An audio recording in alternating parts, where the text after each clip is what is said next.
Got a big fight with the wrong person. That's kind of a bulgy thing you got on your face, isn't it? Look at that. Oh, I'm poor sorry. Well, kiddo, let's do this. Let's knock you out, or give you anesthetic, gas you, and let's go ahead and drain that so you feel much better. What do you think? Do you like that idea? Okay. Well, why doesn't Desiree and Kim help you out? Okay. Okay. Go ahead, Desiree. Come here, big boy. So now, kiddo, what's going to happen is you're going to have the mask put on your face, and we'll see if we can administer anesthetic and see if you just go out nice and quietly. But if you don't like it, kiddo, just let us know and we'll do something else. Kittens. That's a much more attractive mask. I can see the abscess. And that's the abscess. And it's starting to ooze right here. It's pretty big. If you push in, you can see how much it can indent. And it also joins up the top of the head, so it kind of involves this whole side of the head. But we'll see it. We'll see how the pus it has in a few minutes. Because they squeeze it out, but this one is not. Come on, buddy, relax. Oh.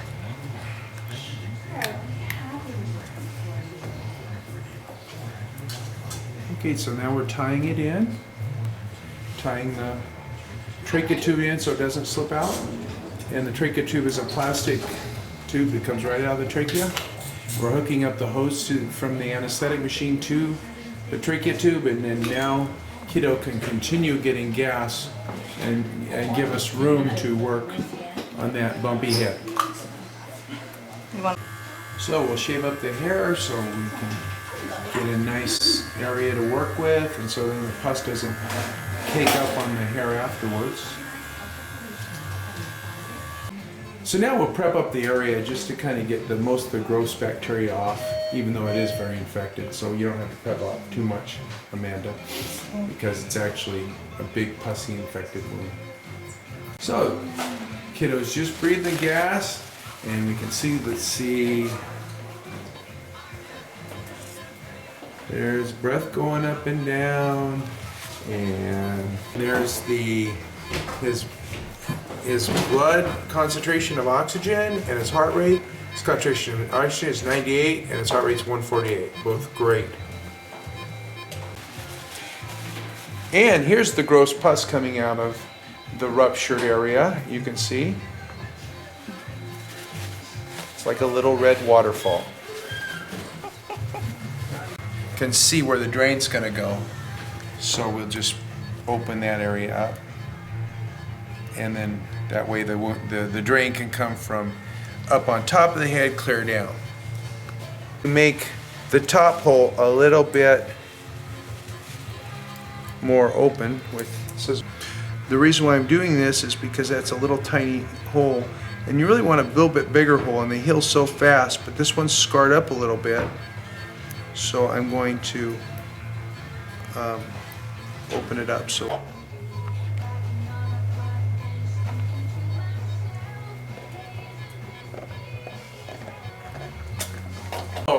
We're watching the bubbly peroxide get rid of all the pus.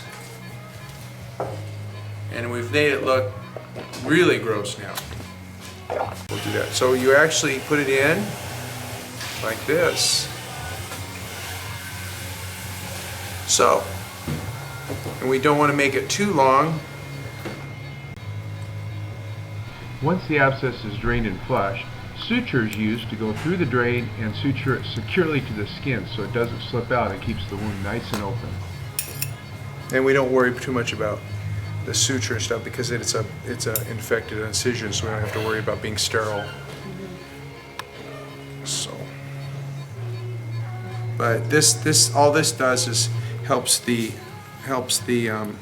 suture stay up so it doesn't slide right through. And then all the fluid, when it starts to close up in 3 or 4 days or starts to cake up, the tube will kind of allow you to massage it out around it.